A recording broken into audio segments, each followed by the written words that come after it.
umaga sa iyo, Bongo Frami, at magandang umaga sa lahat ng nanonood Yes at po, attorney. nakikinig At sa ating attorney, ano po ba niyo pong saloobin? Dahil ito nga, marami kasi, of course, alam naman po natin ang mga DDS, ang siya naman pong humihimok para magbitiw sa pwesto o mag-resign bilang Pangulo, ito nga si Pangulo nga Marcos. At bilanggit po ng Vice Presidente, ito lamang pong kahapon na siya na po yung handa na humalili sakaling bumaba po sa pwesto. Ito po nga si Pangulo nga Marcos. Meron po bang pagbabago sa estilo po ng pamahala kung sakaling mangyari po yan, attorney?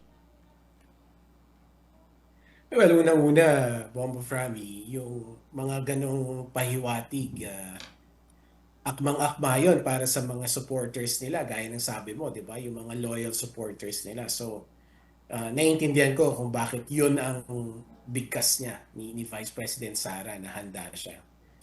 Pero hindi kasi ito tugma dun sa nakita natin dati nung DepEd Secretary siya no? Mm-hmm. So, kung pagbabatayan natin yung brief stint niya as DepEd Secretary, mukhang hindi siya handa no? Maging Pangulo. No? Kasi unang-una, malaking issue nga yung misappropriation of confidential funds. No? Mm-hmm.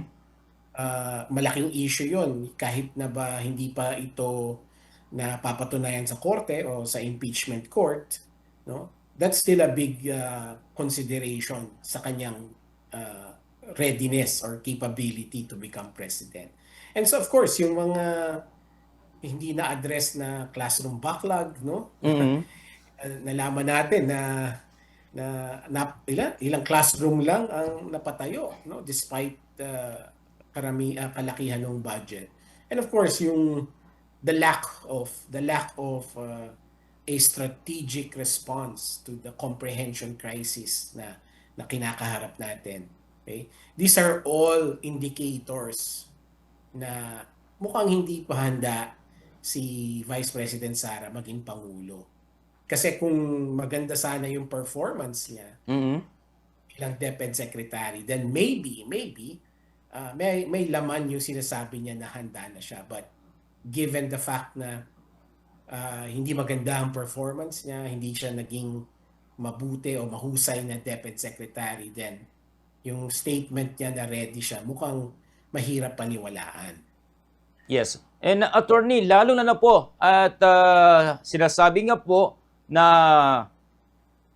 kung siya po maging presidente, mawala na po ba makilos protesta? Lalo na po, binanggit nga po ninyo, confidential fund, niya pa rin po yung mga corruption issues sa kanya, nung kaya po yung sa DepEd din po, na, or patuloy pa rin po na mangyari po ito. Same scenario with President Marcos na kinakarap po ngayon, attorney. Most likely, no? Most likely, ganun ang mangyayari, Bongo Frami. No?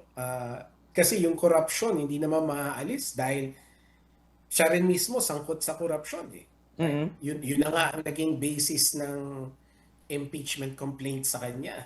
No?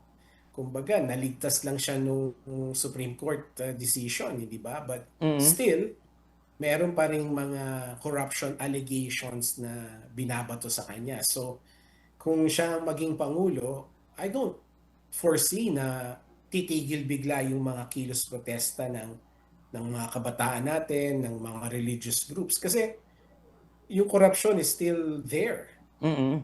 It still exists, no? Na siya rin mismo ay nasasangkot doon.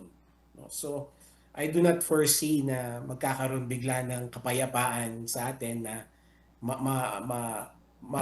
bigla na lang iisipin ng taong bayan na na-solve na natin yung corruption issue. Definitely hindi mangyayari yon.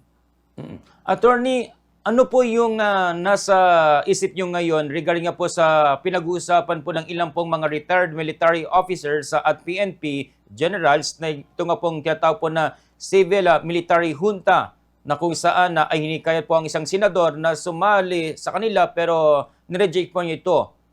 Dahil rin po ba ito sa tingin po ninyo na itong civil military junta dahil of course line of succession, di rin po pwede with Vice President. Ito kaya, maaring mangyari or mas lalo pong problemado po tayo, attorney?